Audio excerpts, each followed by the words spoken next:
everybody, Monica here at Handmade Bay, and I am continuing with our organizing our craft room in January. And today I figured I'd show you clear containers. I really like having stuff that's clear. I can see it when I'm working on a project and I need to get inspired with what I have.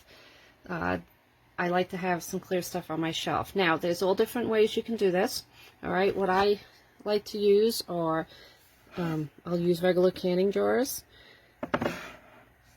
These are from the Dollar Tree, so I use a lot of these for this. This is my dominoes that I use for my pendants and keychains, so I always can just grab one if I get an order or feel like making one for the day, because sometimes I don't know what I'm going to do when I get into my craft room. And you can get this stuff, you can go to thrift stores and garage sales and get these canning jars, or you can get, you know, the 12-pack of them for about $10. Maybe a little more now, but here's a vintage one that I got, and I have some of my stuff for any baby-themed orders that I have. And on this shelf, I'll use jars. You can take the labels off, but this is like my herring jar. I did wash it, but I'll go ahead and use it, and you can't even tell, right? And there's another one back there. Here's a souvenir thing we got with candy in it from Virginia Beach, and I use that. These are for, I'm collecting decorative paper clips, so I'm trying to fill it up. So if you know where I can get some, let me know. So, and what's great about this, I can look at and remember our vacation, and I have lots of buttons. So those are jars that I use for that.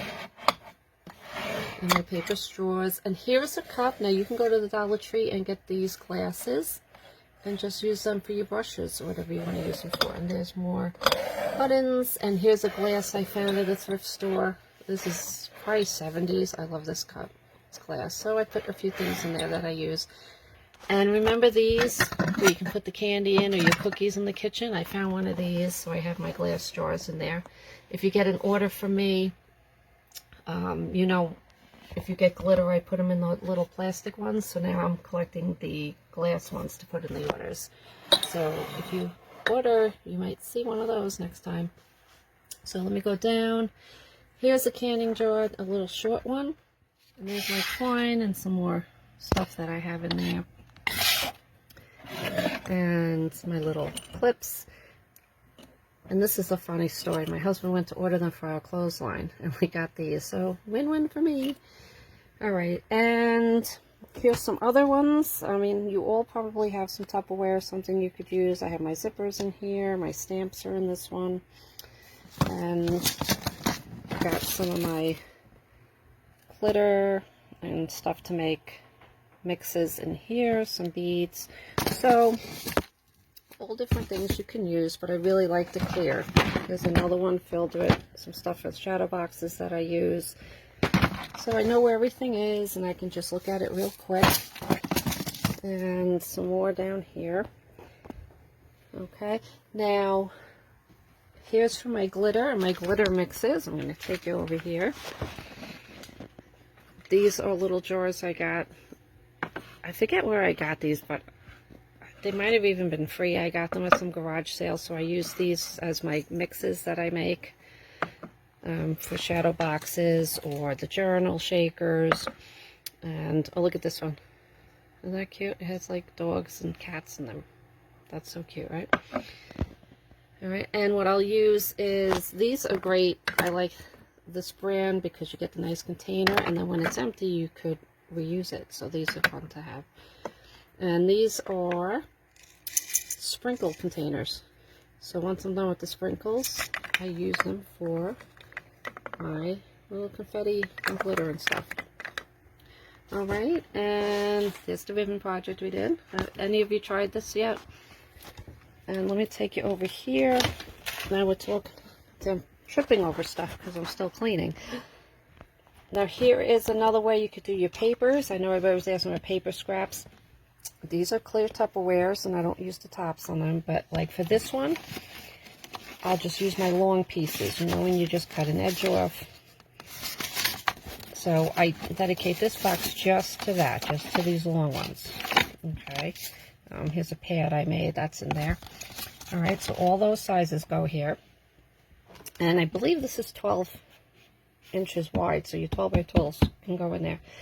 And then for this one, I have all the little ones. Okay, so a small square, and I keep them in order from size.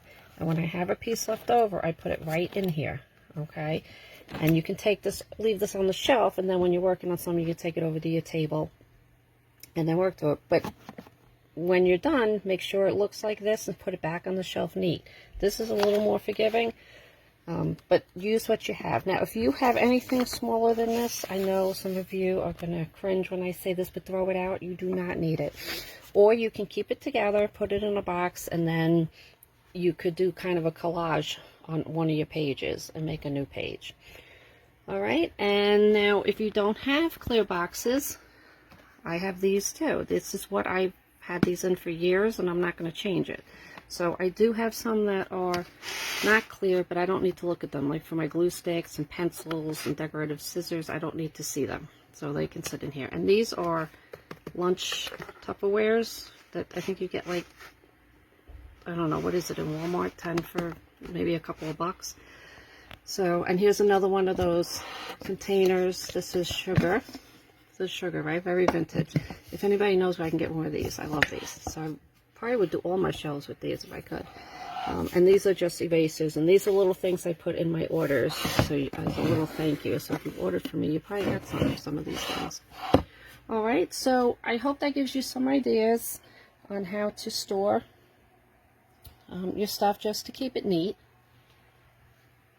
And that'll do it. And there's the papers and the glitters, and then there's more of the clear containers you can get at the dollar store still, I believe. And you can put that all in there. All right, so let me know your thoughts. Show me pictures of what you've done. I'd love to see and get some new ideas. And I will see you next time. Talk to you soon. Bye-bye.